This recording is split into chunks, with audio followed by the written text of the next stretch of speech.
Hi friends, அனைவருக்கும் வணக்கம். எல்லோரும் எப்படி இருக்கீங்க ஃப்ரெண்ட்ஸ்? நல்லா இருக்கீங்களா?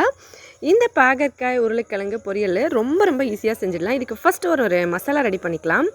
இந்த மசாலாவுக்கு ஒரு 5 காஞ்ச மிளகாய், 1 ஸ்பூன் சீரகம், 1 ஸ்பூன் கடுகு, 1 வெங்காயம், 4 பல்லு பூண்டு, ஒரு சின்ன துண்டு இஞ்சி, இது எல்லாத்தையும் நல்ல ஃபைனாக அரைச்சி எடுத்துக்கலாம்.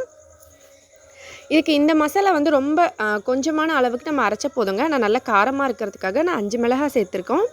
உங்களுக்கு காரத்துக்கு ஏற்ற மாதிரி 1 இல்லை 2 கூட நீங்கள் சேர்த்துக்கலாம் கம்மியாக செய்யும்போது. நான் இப்போ செய்கிற பொரியல் வந்து கிட்டத்தட்ட ஒரு 10 பேர் சாப்பிட்ற அளவுக்கு இருக்கும். இப்போ இதை நான் அரைச்சி பேஸ்ட் பண்ணி கொண்டு வந்துடுறேன். அதுக்குள்ளே நீங்கள் நம்ம சேனலை இப்போ தான் ஃபஸ்ட் டைம் பார்க்குறீங்கன்னா, நம்ம சேனல் பிடிச்சிருந்தா மறக்காமல் சப்ஸ்கிரைப் பண்ணிக்கோங்க. அதோட பக்கத்தில் இருக்க பெல் பட்டனையும் ப்ரெஸ் பண்ணிக்கோங்க. அதோட இன்ஸ்டாகிராம், ஃபேஸ்புக்லேயும் ஃபாலோ பண்ணி சப்போர்ட் பண்ணுங்கள். இந்த மாதிரி பேஸ்ட்டாக அரைச்சி எடுத்துக்கலாம். அரைச்சி அந்த பேஸ்ட் எடுத்துகிட்டு அதோட அம்மியை கழுவி கொஞ்சம் தண்ணி அதையும் சேர்த்து எடுத்தாச்சு. அடுத்ததாக அடுப்பு மேலே ஒரு கடாய் வச்சு கடாயில் எண்ணெய் ஊற்றி எண்ணெய் நல்ல சூடான உடனே கடுகு, சீரகம், வெந்தயம் இந்த மாதிரி நீங்கள் தாளிப்புக்கு என்ன சேர்ப்பீங்களோ அதை சேர்த்துடலாம். சேர்த்துட்டு இந்த மாதிரி கட் பண்ணி வச்சுருக்க பாகற்காய், உருளைக்கிழங்கு அப்படியே தண்ணியிலேருந்து எடுத்து நம்ம இந்த எண்ணெயில் போட்டுடலாம். இது பாருங்கள், நல்லா வந்து கழுவிக்கணும். உருளைக்கிழங்குல மண் எல்லாம் ஒட்டியிருக்கோம் இல்லைங்களா, அதனால் பார்த்து நம்ம நல்லா கழுவி எடுத்துக்கணும். இதை நல்லா இந்த மாதிரி ஒரு 2-3 தடவை தண்ணி ஊற்றி கழுவிட்டு அதுக்கப்புறமா தண்ணியில் போட்டு வச்சுருக்கிறது, டைரெக்டாக அப்படியே போட்டது இல்லை.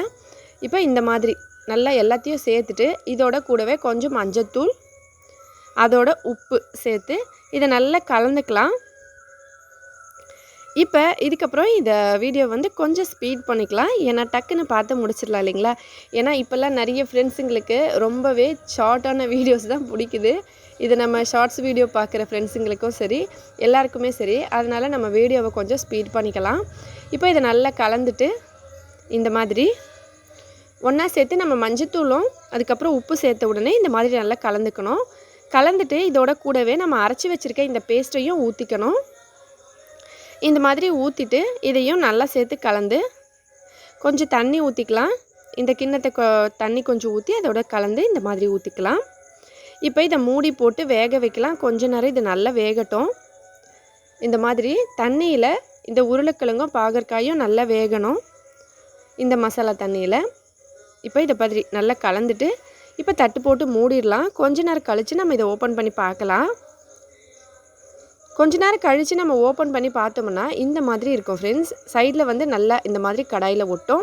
அப்போ வந்து நம்ம இந்த மாதிரி கரண்டியை வச்சு எடுத்து விடணும். இப்படி எடுத்து விட்டு நம்ம வறுத்திக்கிட்டே இருந்தோம்னா ஃபஸ்ட்டு அந்த தண்ணி எல்லாம் காலியாகிறதுக்குள்ளே இது வெந்துடும். வெந்த அப்புறமா கடாயில் எல்லா பக்கமும் படுற மாதிரி இந்த மாதிரி வச்சு நல்லா அதிகமான தீயில் வைக்கும்போது கொஞ்சம் மொறுமொறுப்பாக, அதாவது கொஞ்சம் கிறிஸ்பியான ஒரு டேஸ்ட் கிடைக்கும் இல்லைங்களா. ஒருத்தருக்கு அது ரொம்ப பிடிக்கும். அந்த மாதிரி வரதுக்காக நம்ம கடாயில் எல்லா பக்கமும் படுற மாதிரி வச்சுட்டு கொஞ்சமாக எண்ணெயை இந்த மாதிரி சுற்றி விட்டுட்டு அப்படியே கொஞ்ச நேரம் வைக்கலாம். இந்த மாதிரி வைக்கும் போது அடியில் லைட்டாக பிடிக்கிற மாதிரி அந்த கன்சிஸ்டன்சி வரும்போது மறுபடியும் நம்ம கலந்து விட்டு இன்னொரு தடவை அதே மாதிரி கடாய் ஃபுல்லாக பரப்பி வச்சிட்டோம்னா எல்லா பக்கமும் அப்படியே பிடிக்கிற மாதிரி அந்த ஸ்டேஜ் வந்து வந்துடும். பார்க்குறதுக்கு இந்த மாதிரி இருக்கும். இப்போ இதை எடுத்துடலாம், அவ்வளோதான். இதை வந்து ஒரு சாம்பார் செஞ்சுருக்கீங்கன்னா ஒரு சைட் டிஷ்ஷாவோ இல்லை வேறு ஏதாவது ரெசிபிக்கு ஒரு சைட் டிஷ்ஷாக வந்து நீங்கள் ட்ரை பண்ணலாம். ரொம்ப நல்லாயிருக்கும். கொஞ்சம் கொஞ்சமாக வைக்கணுன்னா கண்டிப்பாக ஒரு 10 பேர் சாப்பிட்லாம்.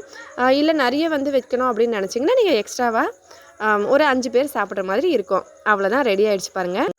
அவ்வளோதான் ஃப்ரெண்ட்ஸ், ரொம்பவே டேஸ்டியாக இருக்கும். நீங்களும் ட்ரை பண்ணி பார்த்துட்டு மறக்காமல் கமெண்ட்ஸில் எப்படி இருந்ததுன்னு சொல்லுங்கள். வீடியோ பிடிச்சிருந்தா லைக் பண்ணுங்கள், ஷேர் பண்ணுங்கள். மறக்காமல் நம்ம சேனலை சப்ஸ்கிரைப் பண்ணிக்கோங்க. இதே போல் இன்னும் பல புதுவிதமான டிஃப்ரெண்ட்டான வீடியோஸ்லாம் பார்க்குறதுக்காக ஹெல்த்தியாக சாப்பிட்டு சந்தோஷமாக சேஃபாக இருங்க. நன்றி, வணக்கம்.